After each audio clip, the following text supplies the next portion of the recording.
Chapter 6. And it came to pass in the 480th year after the children of Israel were come out of the land of Egypt, in the 4th year of Solomon's reign over Israel, in the month Ziph, which is the 2nd month, that he began to build the house of the Lord. And the house which King Solomon built for the Lord, the length thereof was 60 cubits, and the breadth thereof 20 cubits, and the height thereof 30 cubits.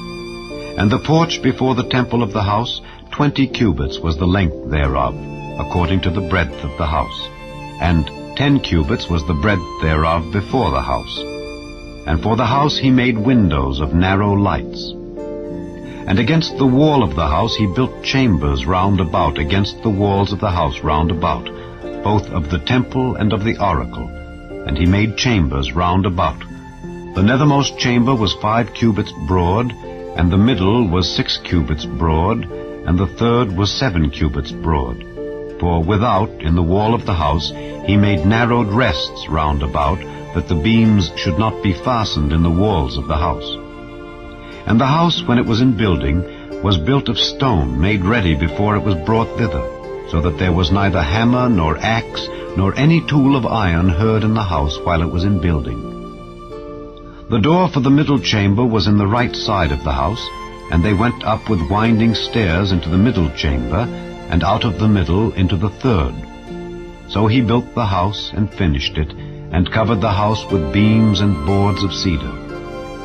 And then he built chambers against all the house, 5 cubits high, and they rested on the house with timber of cedar.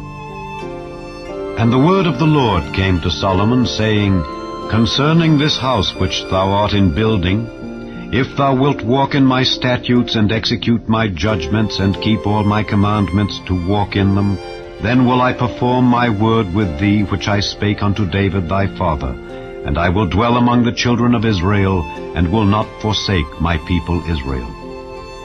So Solomon built the house and finished it. And he built the walls of the house within with boards of cedar, both the floor of the house and the walls of the ceiling.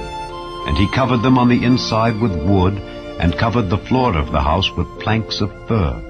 And he built 20 cubits on the sides of the house, both the floor and the walls with boards of cedar. He even built them for it within, even for the oracle, even for the most holy place. And the house, that is the temple before it, was 40 cubits long. And the cedar of the house within was carved with knops and open flowers. All was cedar, there was no stone seen. And the oracle he prepared in the house within, to set there the ark of the covenant of the Lord. And the oracle in the forepart was 20 cubits in length, and 20 cubits in breadth, and 20 cubits in the height thereof. And he overlaid it with pure gold, and so covered the altar which was of cedar. So Solomon overlaid the house within with pure gold, and he made a partition by the chains of gold before the oracle, and he overlaid it with gold.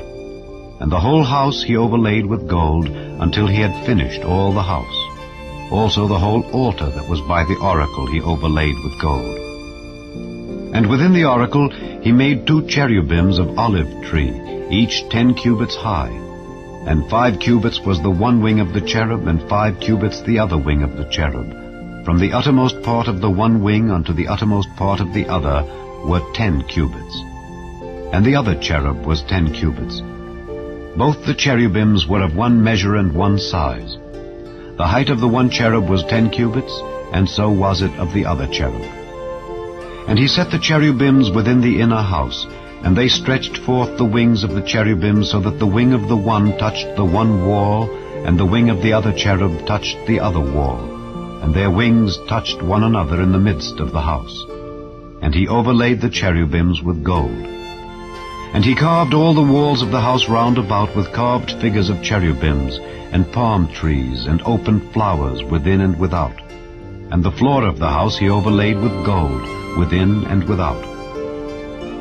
And for the entering of the oracle he made doors of olive tree. The lintel and side posts were a 5th part of the wall. The 2 doors also were of olive tree. And he carved upon them carvings of cherubims and palm trees and open flowers, and overlaid them with gold, and spread gold upon the cherubims and upon the palm trees. So also made he for the door of the temple posts of olive tree, a fourth part of the wall. And the two doors were of fir tree. The two leaves of the one door were folding, and the two leaves of the other door were folding. And he carved thereon cherubims and palm trees and open flowers, and covered them with gold fitted upon the carved work. And he built the inner court with 3 rows of hewed stone, and a row of cedar beams. In the 4th year was the foundation of the house of the Lord laid, in the month Ziph. And in the 11th year, in the month Bul, which is the 8th month, was the house finished throughout all the parts thereof, and according to all the fashion of it. So was he 7 years in building it.